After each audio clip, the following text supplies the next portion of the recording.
And last night, ITV's BAFTA-winning show, Long Lost Family, returned to our screens, this time focusing on people who were quite literally born without a trace. And in tonight's episode, we'll hear the story of Rachel MacArthur, who shortly after birth in 1969 was abandoned in a long-stay car park at London's Euston Station and became known as the Euston Baby. And now, more than 50 years later, Rachel contacted the Long Lost Family team to try and get some of those answers she's been so desperately looking for. She joins us now. Lovely to see you this morning, Hi. Rachel. Thank you. Kat and I have watched this episode of Long Lost Family, and it is truly remarkable. I wonder how you feel about the fact that people are finally going to get to see it, because you must have filmed it a while back. Yeah, it wasn't too long ago. It's just such an amazing story to find out there were so many of us as well. You know, we're one of 12. But I think the thing that meant the most, that I had 2 full siblings. So that meant such a lot to me as well. We'll come to the siblings, because the siblings thing is just one of the most exciting bits of it, of course. Lovely. But tell us about your story. I mean, it's just one of those things. It's like a fairy tale, really, isn't it? We talk about babies being left at stations. Call them foundlings. Exactly. Yeah, but that was actually your existence. Yes, it was. So I think I was around 6 weeks old. And I got taken into care after I'd been found in the station. And at the time, my mum, my adoptive mum, she was running a children's home, and she had one space, and they phoned her and said, "Have you heard of the Euston Baby? Would you like to come and meet her?" And that was it. My mum fell in love with me, and she adopted me after 12 months. We moved up to the Midlands, and I had an idyllic childhood, really. It was perfect. Little country village, ran the post office there. So it probably wasn't till I was about 7 or 8 that my mum had gradually introduced me into Paddington Bear. Yeah. Phyllis, she did, didn't she? Because he was left at a train station. And she told me one evening, I can still remember it, and she said that I'm just like Paddington Bear. And he was left in the station, and so were you. And I think at such a young age, you don't really realise what that meant until I got a bit older. And I think I'd questioned my brother, actually, rather than my mother. Do you have to be born to a mother, or are you just adopted? So I think there was a bit of a process as I was growing up, but it probably didn't really affect me until I was in my teens, when, you know, you understand, you know, what's happened to you, what the circumstances, you don't know what they were, and that doesn't sit well on your mind, especially when you're a teenager. Yeah, of course. So, but I had the support of my parents, the support of my family, and, you know, as I've gone on in life, I've been quite resentful to my birth mother.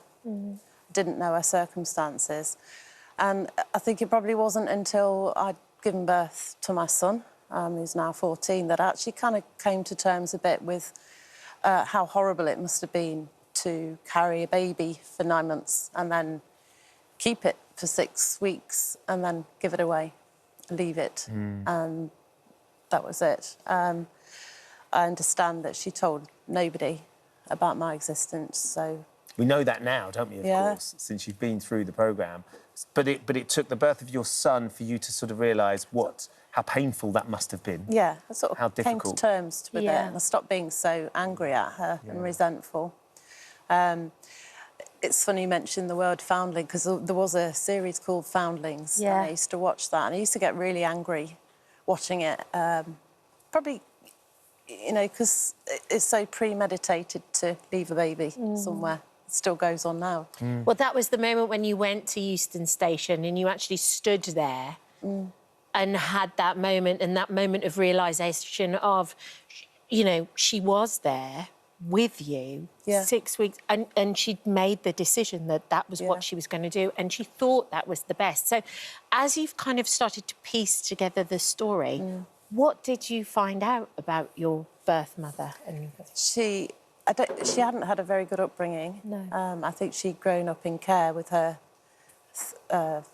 She was one of 4, so they all grew up in care.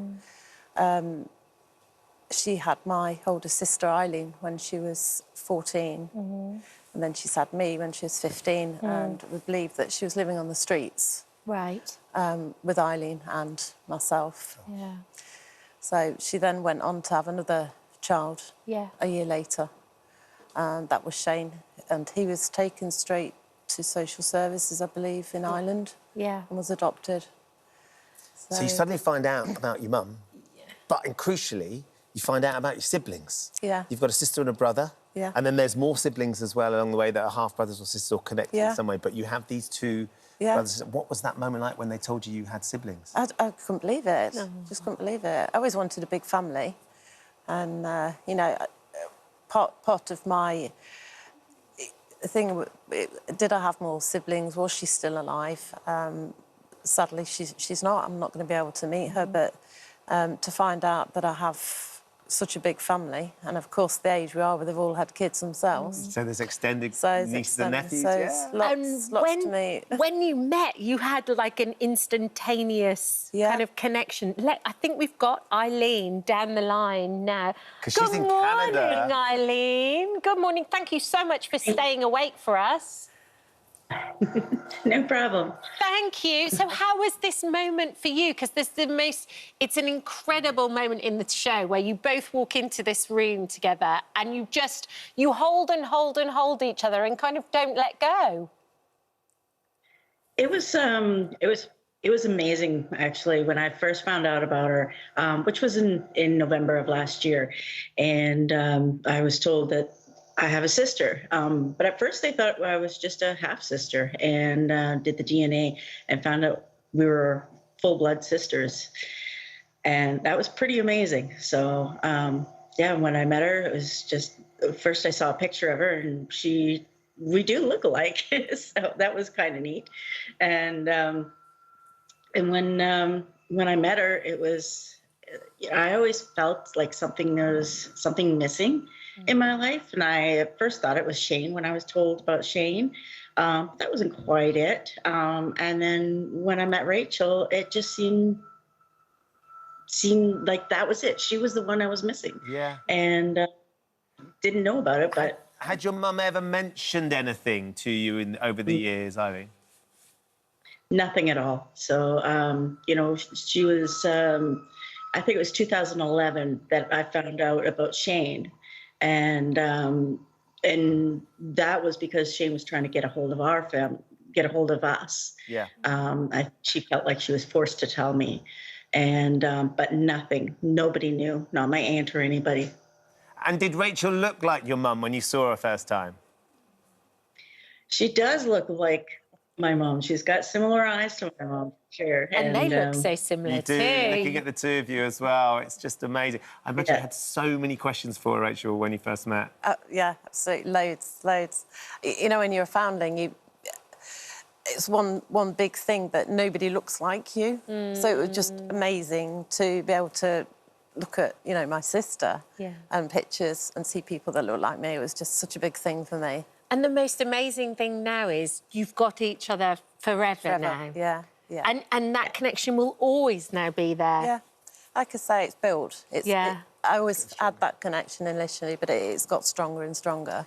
Well, look, we are thrilled that you came in to share your story. It's delighted for you. Thank you, Rachel. Eileen, thank you for staying up. You can go to bed now. I think it's about 2 or 3 o'clock in the morning. But it's lovely to see the two sisters side by side as well. And like you peas in a pod. see the story tonight at 9 o'clock on ITV1.